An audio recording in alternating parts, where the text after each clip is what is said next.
Good afternoon. Today is June 23rd, 2025, and I'm Laura Edwards, one of the leads of the North Central Climate Collaborative.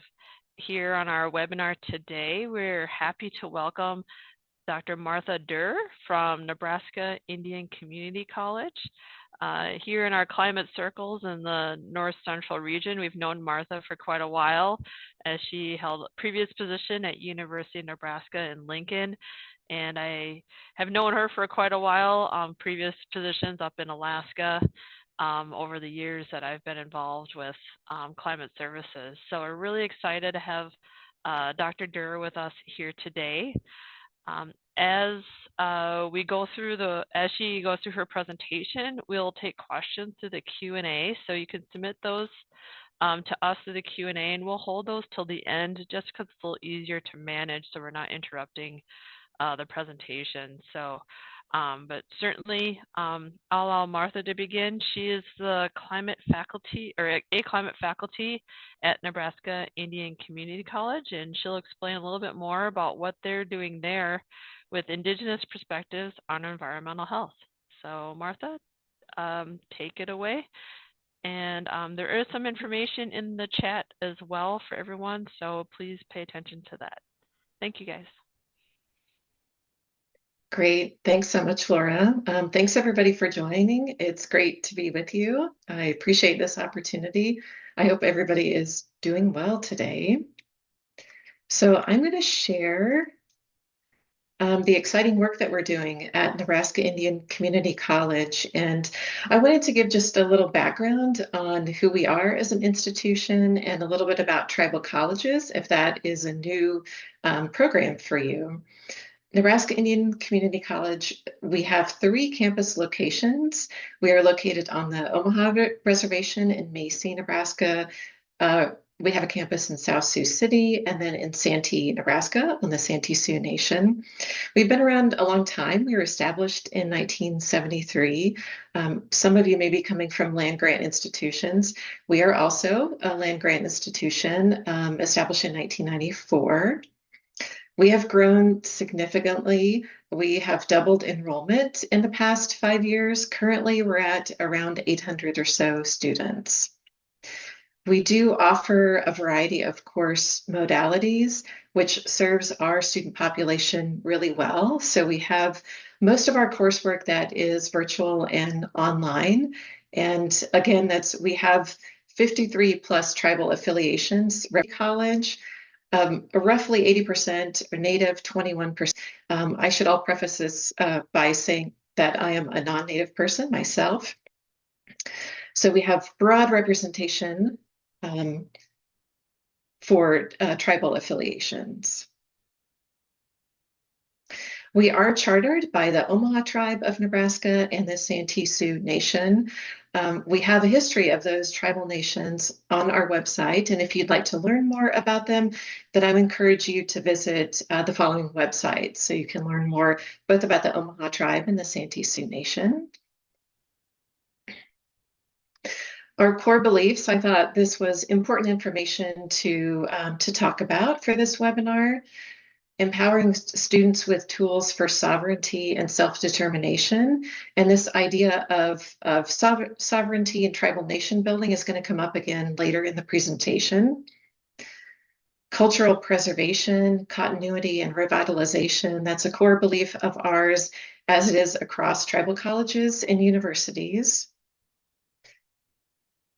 We are interested in the lifelong learning process as well as a learner-centered atmosphere.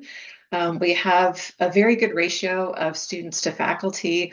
A lot of the faculty know the students on a personal basis, and we try and meet them where they are and put their needs first. Another core belief, and these are paraphrased from what you'll find on the website, and that is thinking holistically, living responsibly and productively in the tribal and global society. So that kind of frames the comments that I'm going to be talking about. And later in the presentation, I'm going to be talking about our new bachelor's degree in Indigenous Environmental Health. So these core beliefs, I think, are something good to keep in mind as we talk about the efforts that are going on at the college. The barriers that our students face and Indigenous peoples face overall are very significant.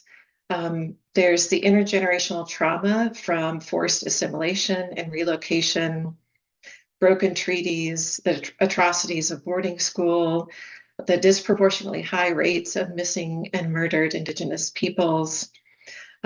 These are all significant aspects that we do keep in mind for all of our learners, as well as educating the faculty and staff that are at the college. There is an overall lack of access to clean water and sanitation across Indian country.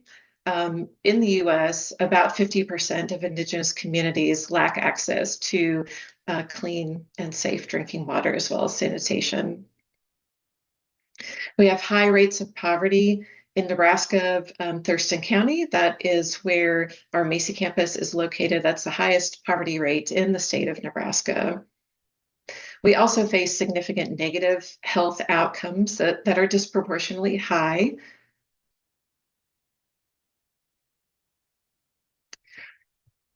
So I wanted to briefly mention the fact that we are part of the American Indian Higher Education Consortium.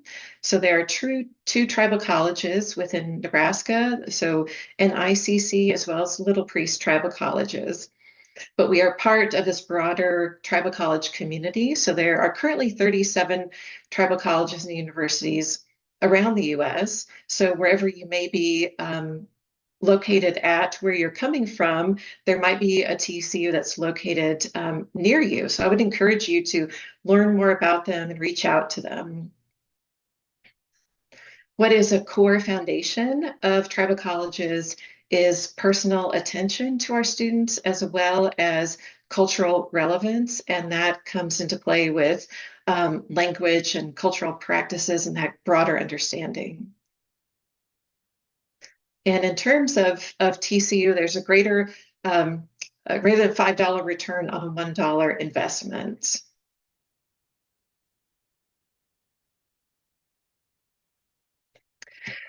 I did want to briefly mention a report that recently came out. It was the second version of a report. It's called The Status on Tribes and Climate Change. And here's the artwork from the front cover. And there's a link to the report that you can find there. And it, if you are familiar with, or some of you have probably even been co-authors and a part of IPCC, Intergovernmental Panel on Climate Change reports, or the U.S. National Climate Assessment reports, there is a sister version of that is written by and specifically for Indigenous peoples and tribal nations. So if you're not familiar with that, then I would encourage you to visit that website and browse that document. It's something that I use in my coursework. I teach weather and climate courses at the college, and this document is something that I utilize, and it kind of helps to set the stage on the environmental stressors that are faced by Indigenous peoples. There's also a lot of lessons learned and success stories from the great work that tribal nations are doing.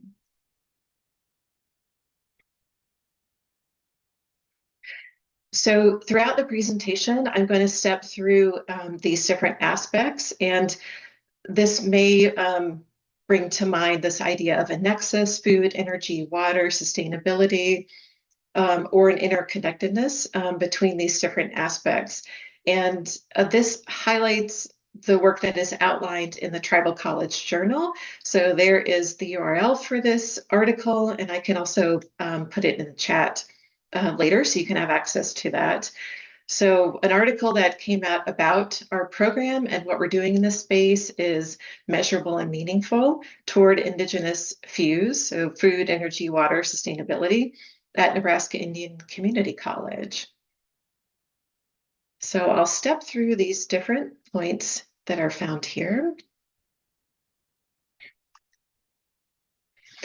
There's a lot of effort that is placed on food, and we just launched a new bachelor's degree program in Indigenous Environmental Health.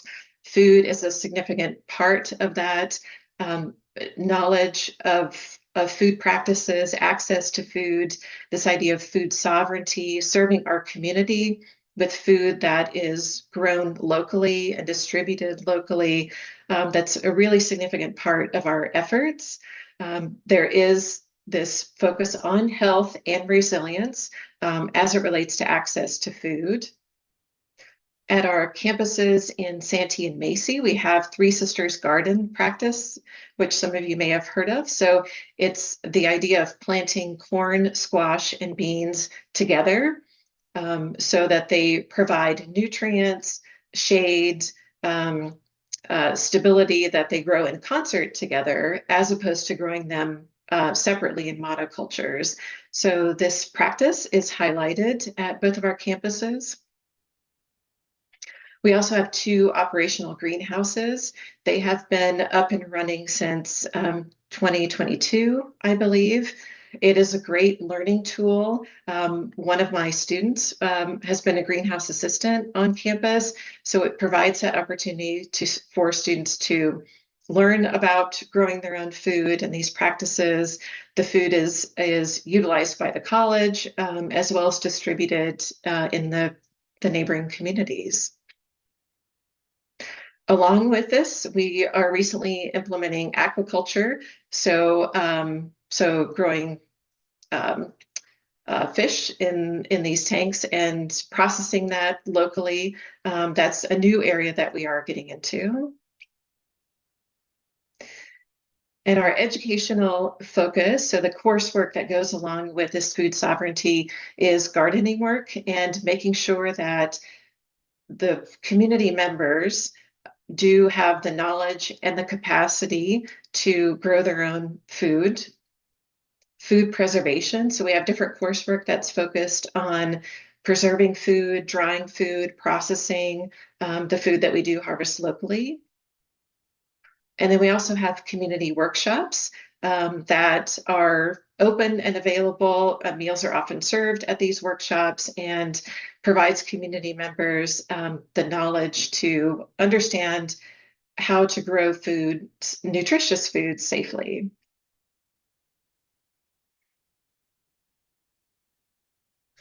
Here are just some images when thinking about health and resilience as it relates to growing our own food. So here's inside the Santee greenhouse, a view from our apple orchard, and then there's a food preservation class. I believe that was from last year. So canning and processing our own food, and I think those are actually high school students from the Santee area.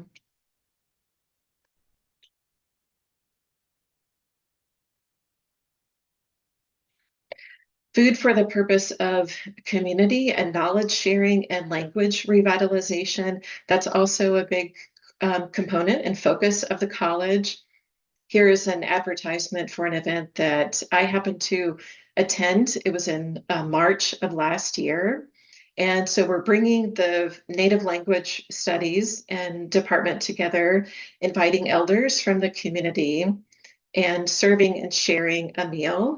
We're fortunate to have 2 trained chefs at our college, at Macy and Santee campus, that's able to help foster this effort. So it's a really nice way of blending food and community and knowledge sharing, and also intergenerational and learning from elders in the community.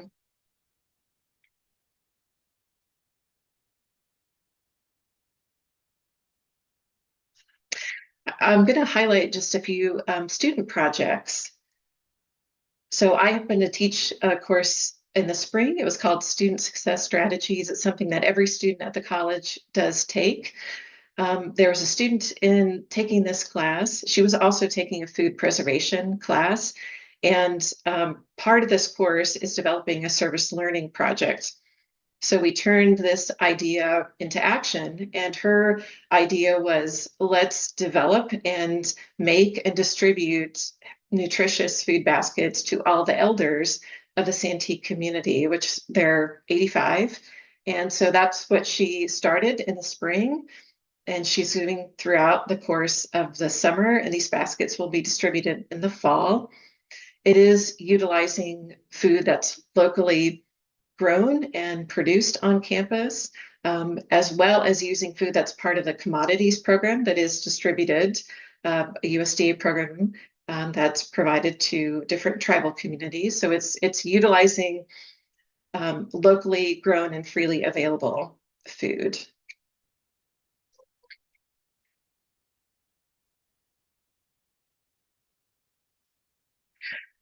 Another effort that we have at the college, the person that you're seeing here is Chef Anthony Warrior, and he has his own small business called Warrior's Palette. So if you are in need of great tasting food and you would like to support an Indigenous small business, he's a great person and provides a really interesting presentation and knowledge sharing about the food that he provides for groups.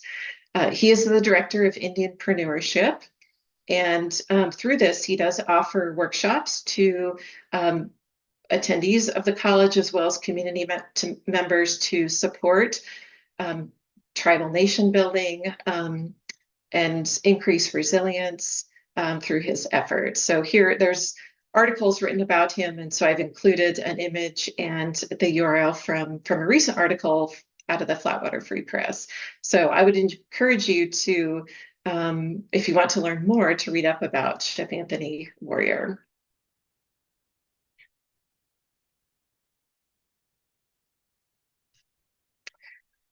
Some of our efforts that have been ongoing since about 2017 is land revitalization. So taking land out of conventional agricultural production and revitalizing that native prairie. And it also is a space that provides a natural laboratory for our students. Something that I'll talk about later is NASA Fellows. So we have a program where students can apply for a fellowship to work on a research project. And the prairie revitalization and looking at plant counts, soil quality, soil health, that's been a big part of our NASA Fellows program, as well as the work that's ongoing on both our Macy and Santee campus. And here's a quote from an NICC alumni. So it provides a nice space not only for students, but as well as community members to understand this natural landscape. This one happens to be an image from the Santee campus, and it was taken September of last year.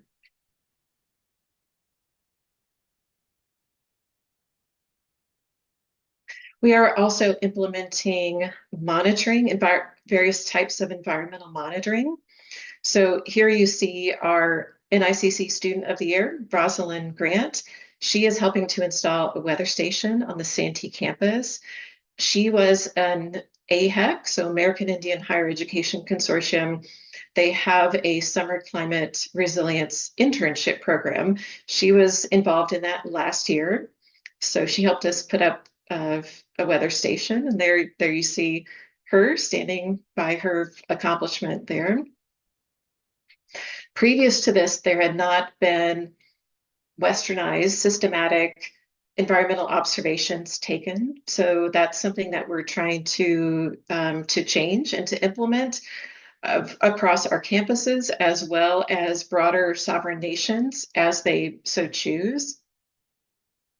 So the ability to track, monitor current and emerging conditions is very important, which I'm sure a lot of you certainly understand that are on this webinar today. So having that ability as a sovereign nation is something that we are working on at the college.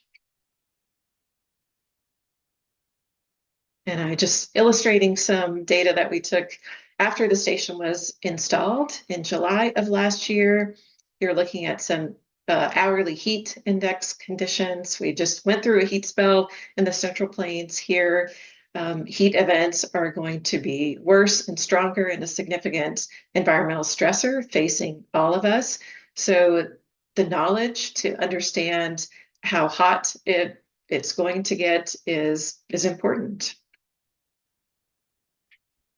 What we observe with these stations are things like you would on any weather station, which is liquid precipitation, temperature, humidity, winds, pressure. We also have some soil variables. We're measuring temperature and moisture at two different depths in the soil. And this equipment that you see in the picture, that may be familiar for some of you.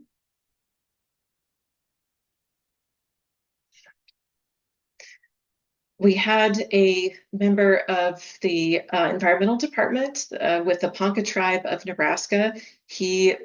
After the Santee station was installed, he came out to visit, and they liked what they saw. And so they decided as an environmental department that they would like to implement such a weather station. So this was just installed in April of this year. It is located a few miles west of the community of Niobrara, Nebraska. It is close to the river, and it's locally on a hillside, and is located near their bison pasture. So we've done some outreach to the Iowa tribe, as well as some other sovereign nations across the region about implementing these environmental monitoring stations. So it's the same setup as what I described previously. That also has soil observations in addition. Currently, all these data are stored and archived at the college. They are also provided to the environmental department or the agency that is requesting this information. A significant issue or consideration, I should say, is data sovereignty. And so that's something that we are implementing, putting into practice, and certainly aware of and take with us. So if you are interested in this type of setup, then just know that data sovereignty is also a part of it. So it's not just it's the physical components as well as data archival and delivery and storage.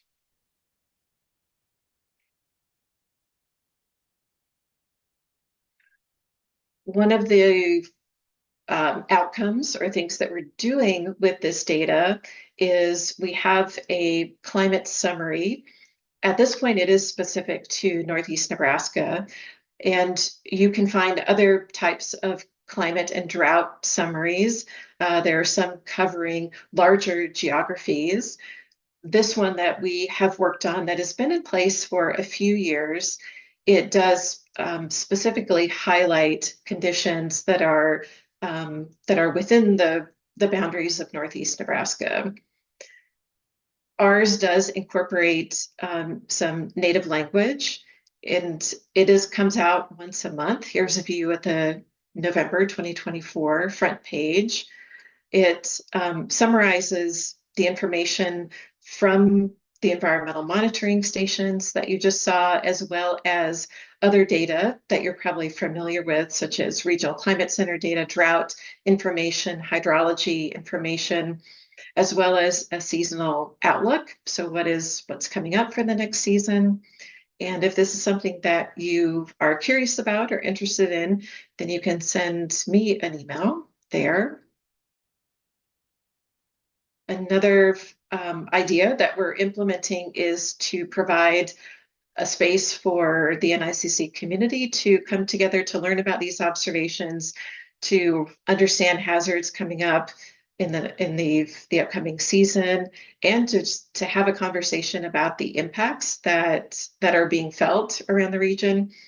So we've offered a weather conversation. Our first webinar was February of this year, and we're looking to have them roughly on a quarterly basis. And so here's just a comment from a participant of the webinar. And we found that from our survey that people are attending these for different reasons. Some are just wanting an update. Some are curious about the drought condition. Some are interested in learning what they could do personally to help mitigate from various climate and weather impacts.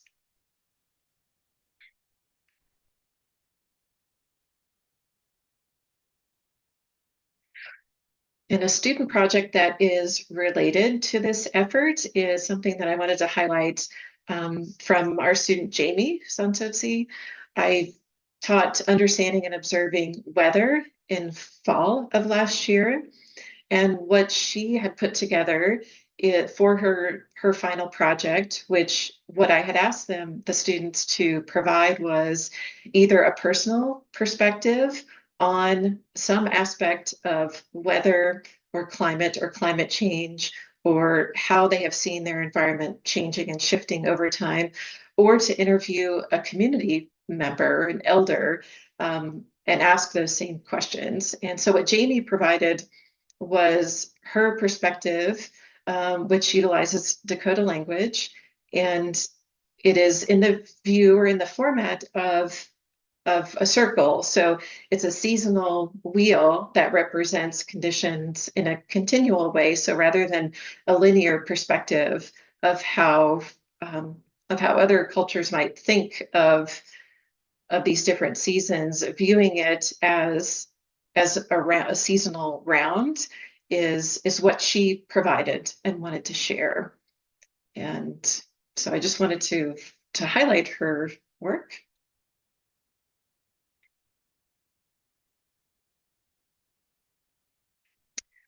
Water is another very important and critical aspect of understanding our environment, particularly as it relates to environmental health and the new degree program that we're offering now at the college. Water is vital for human health, for our well-being. As I mentioned earlier in the webinar, access to safe drinking water, it is limited across Indian country. Some of you may have heard the conditions on the Santee Reservation, where since 2019, the levels of manganese in their drinking water have been too high. Manganese naturally occurs. There's currently not a way to mitigate that. So the nation is having to truck in bottled water, so it cannot be used for consumption. They have been trying for years to come up with a workable solution. The current solution as it stands now is to pipe into South Dakota, actually, to pump in clean water for them. So that's an example of a significant environmental stressor that our communities are dealing with. And this is not isolated to Santee. It's problematic for many communities, but something that we are trying to do is awareness and education on this topic. And I've included a course that you could sign up for, which is Water is Life.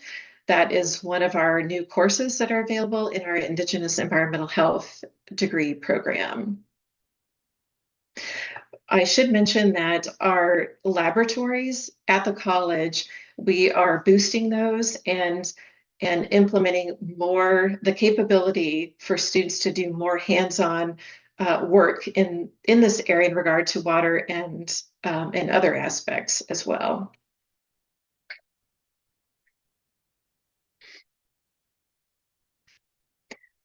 Energy is considered part of that nexus. Something that we are actively doing at the college is transitioning to renewables.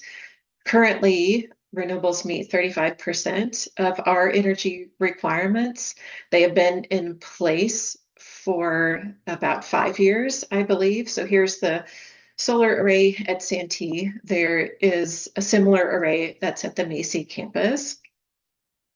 Obviously, an important aspect of climate mitigation, greenhouse gas emissions reductions, as well as the energy independence. So the more that we can produce locally and the less reliant we are on bringing in energy from the outside, then the better off.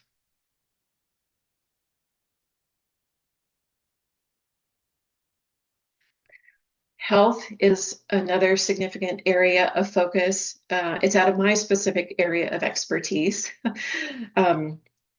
But I just wanted to make mention of our efforts in the space as a college.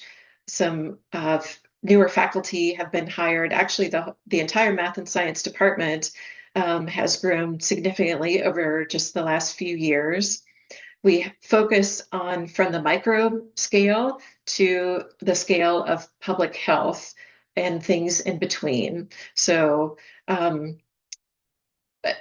a real importance for this, I feel, is the fact that there are disproportionately high negative health outcomes across Indian country. So this is a way that we can respond to the issues that are facing our communities.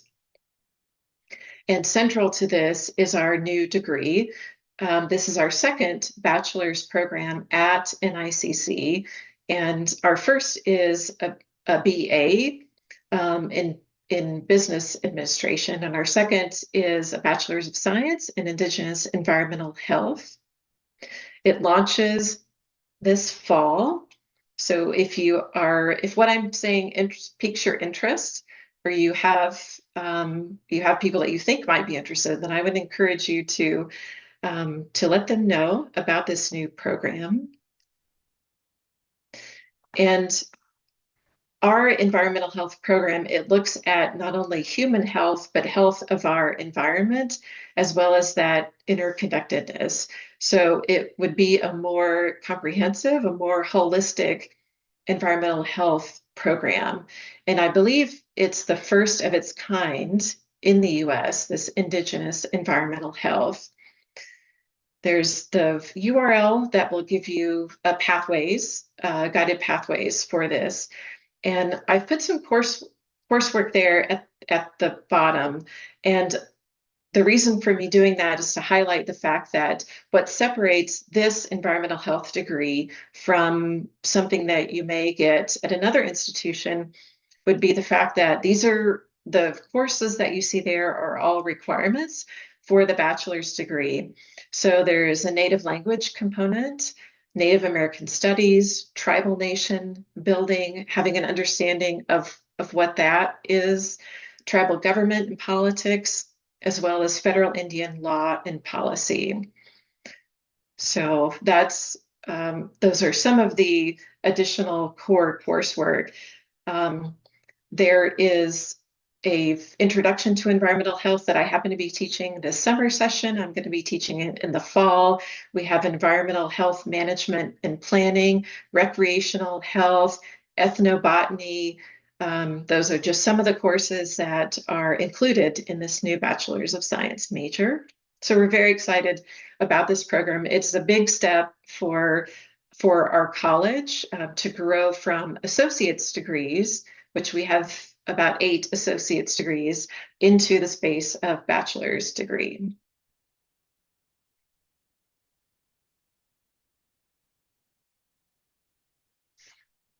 I'll spend a little bit of time talking about collaborations. We don't operate in a vacuum, and we appreciate the opportunity to work with others that have shared and similar values. And here you're seeing an image from STEM Day. We have collaborated with University of South Dakota for quite a while, and we have some chemistry professors from USD and NICC faculty, staff, and students coming together to learn more about some hands-on activities and providing that exposure for students as well as faculty. So this has been something that NICC has been involved with for several years.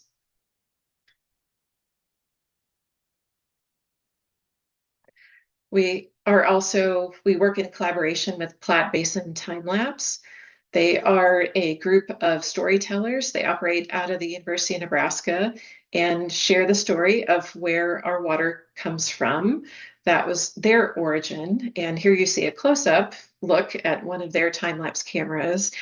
It is being installed on the Santee campus. We have one here that is a view looking at the prairie. There's also a camera that overlooks the Missouri River. That the image on my first slide that was taken from that Platte Basin time-lapse camera. And if you're curious about the story of how the partnership came to be, then I would encourage you to visit this Indigenous Science in the Face of Climate Change. It's a nice story map that was done by one of their producers a few years ago. This was actually from a USDA grant that Hank Miller and I received back in 2020. And so here you see the crew that is helping with the installation. And I just wanted to point out this gentleman here, that's Roger Trudell. He is the former Santee tribal chairperson. He was our extension director at our Santee campus of NICC and has recently retired.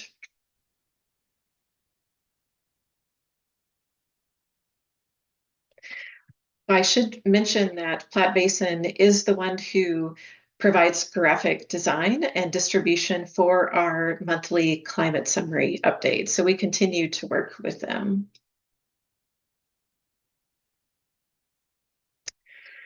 We have a longstanding partnership collaboration with NASA Nebraska Space Grant. And here you're seeing our 2024-25 NASA Fellows Program. Our department chair, I should point out, is Dr. Megan. She's in the lower right corner there. This provides students experience with research, which is very important to get that exposure, particularly at the associate's level. It does provide funding for students, and our student base, I should say that the average age of our students is about 27 years old, I believe. These are community members that work full-time, often in multi-generational families. There's a lot of responsibilities that our students already have, and there's already a lot that's taking up their time and energy. So the ability to provide funding as well as experiential learning experience is so important. And the impacts of this fellowship program on these students is very significant. What's listed here is the research projects that were worked on for this year. Eagle corn, the rematriation of corn. Jaya worked on that. Impact of bison and environmental monitoring, as well as prairie restoration.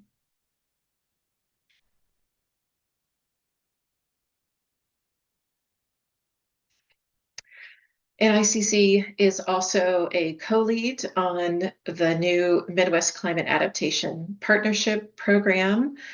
We're very happy for this collaboration. So we have other tribal entities that are involved in this effort, the University of Iowa, Iowa State University, Kansas, and Missouri. So it's this collection of universities coming together to increase resilience to extreme weather events, to climate change, the different stressors that we face. So here is one of our meetings, and we are at a beautiful spot, which is at Niobrara State Park.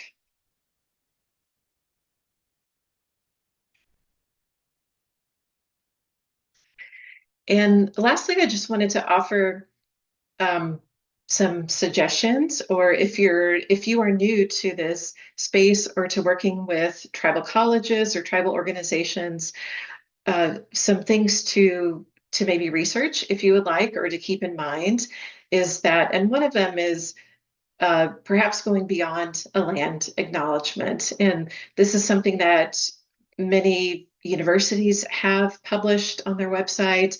Sometimes a meeting is started with a land acknowledgement. And that's a great way to understand that the people inhabiting and taking up the space currently isn't who was originally there. And so honoring those inhabitants, I think is an important thing to do. But then perhaps taking a step beyond that and learning about the history of the nations for which originally inhabited this land, or researching a tribal college that is in your area, and improving and deepening your understanding um, for tribal nations, I think is goes a few steps further than a land acknowledgement. And if you're unsure of on whose land that you inhabit, here is a good resource for that.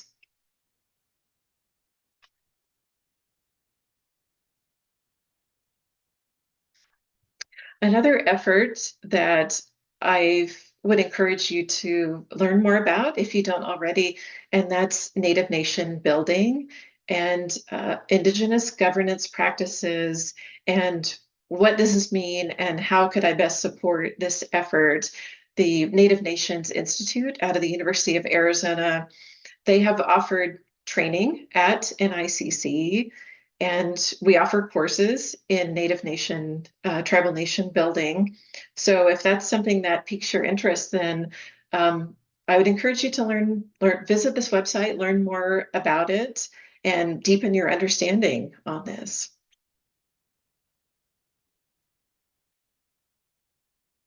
And then finally, something that I brought up earlier was this idea of data sovereignty, and the FAIR principles might be something that you are familiar with if you are in the space of dealing with data and information storage and accessibility in some fashion, then making it findable, accessible, interoperable, reusable. Those are all important principles that we understand. And then there's a step beyond that, which is the CARE principles. So here's a good resource in the URL provided here, but it's this idea of collective benefit and having the authority to control the responsibility that one has with the data, as well as the ethics behind that. So there's a lot of great literature and resources that are on this idea of data sovereignty. So so I'd encourage you to learn more about that if that's something that's new for you.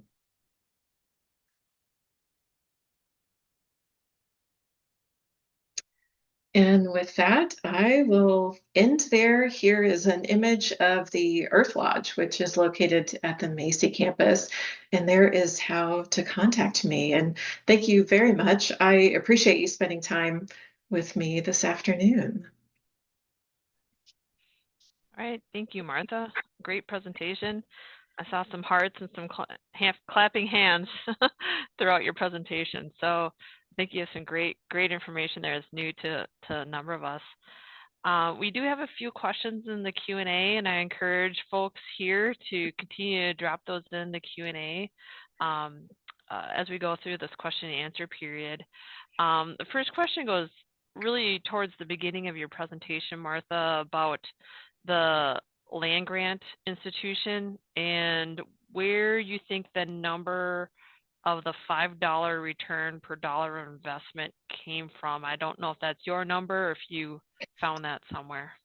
So that I found on AHEC, so American Indian Higher Education Consortium, is the source of that number.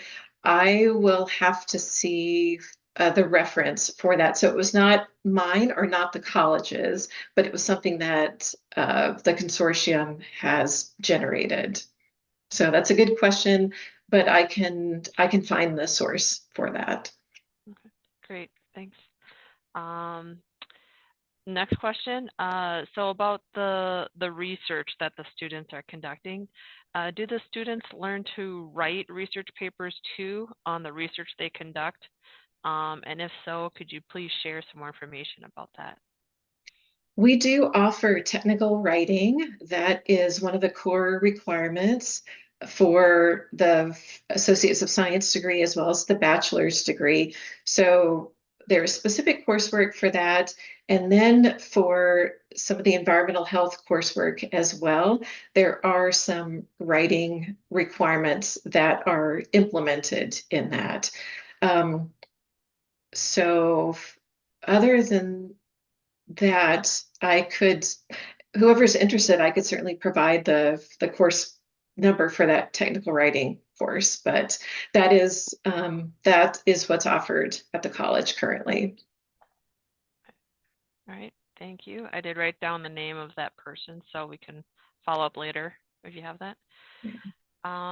About the water concerns, especially at CNT with the manganese levels, is it possible to share links of research involved with the manganese in the water sources that you're aware of?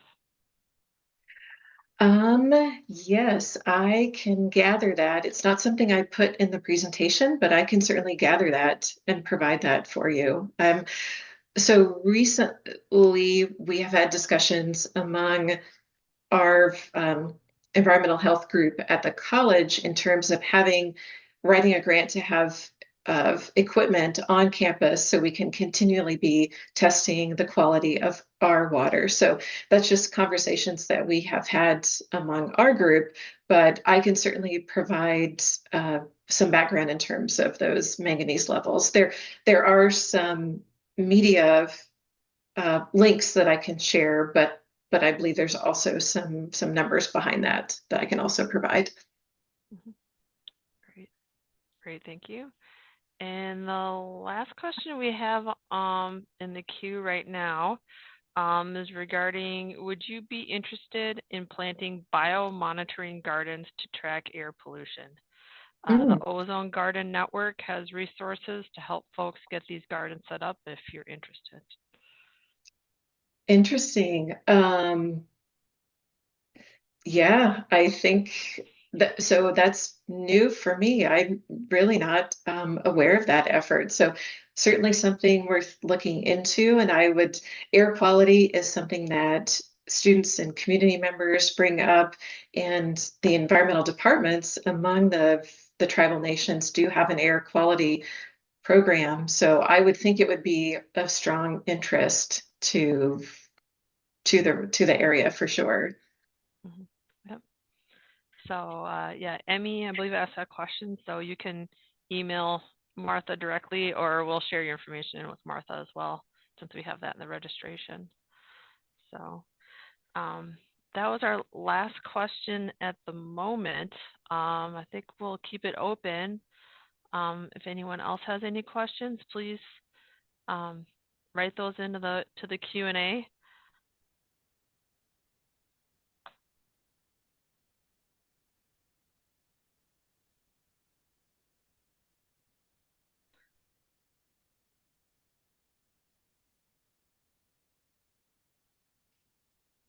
I do have a question, Martha, about the weather stations.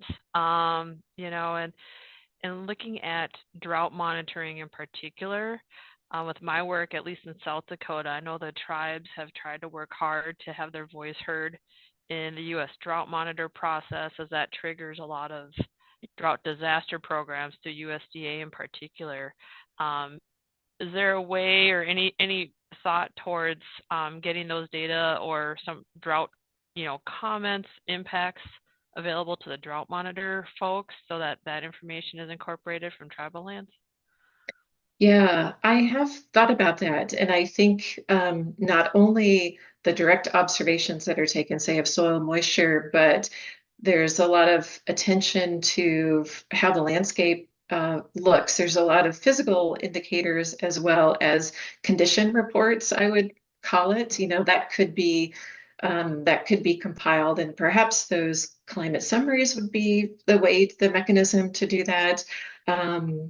Or even involving students making it a part of the coursework. So I could see where there's a potential mechanism to bring all that information together and then deliver it up to the drought monitor authors.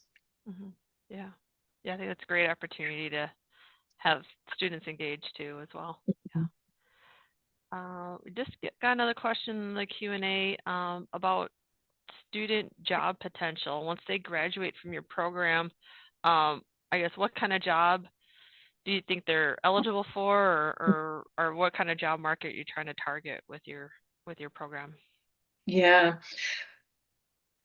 there's a lot of student interest in environmental consulting types of activities, tribal environmental professionals, and associated networks, I think is also a target.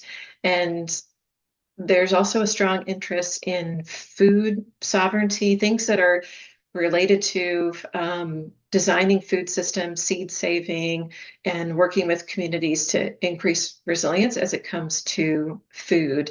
So that space and those three aspects, I see a lot of interest and potential for where these students go. I could see some going forward for more advanced degrees. Um, and I also hear of students from after they get this degree wanting to serve the local communities. Um, so those are kind of some things that I'm hearing and pathways that I see for students after getting this degree. Mhm. Sounds great. Yeah, I think that's a great market to get into. A lot of opportunity. Well, barring any further questions, Martha, do you have anything else you'd like to add here at the end? You've hit everything? Yeah, I thank you for this opportunity and this space. Please reach out to me if anything was interesting to you. If you would like to partner with NICC on any of these aspects or have ideas, then please feel free to reach out. All right. Thank you, Martha. And thank you all for attending today's webinar. And we'll see you in 2 months. We have our next webinar on August 25th, again at 1 p.m. Central. And that presentation will focus on agrovoltaics. A group out of Ohio State, the Ohio State University, will be presenting at the next session in 2 months on August 25th. And also a reminder that when you close out this webinar, there will be a prompt for a survey, and we appreciate your responses so that we can continue to get topics and presenters and make these webinars worth your while. So thank you for watching and listening today, and we'll see you next time.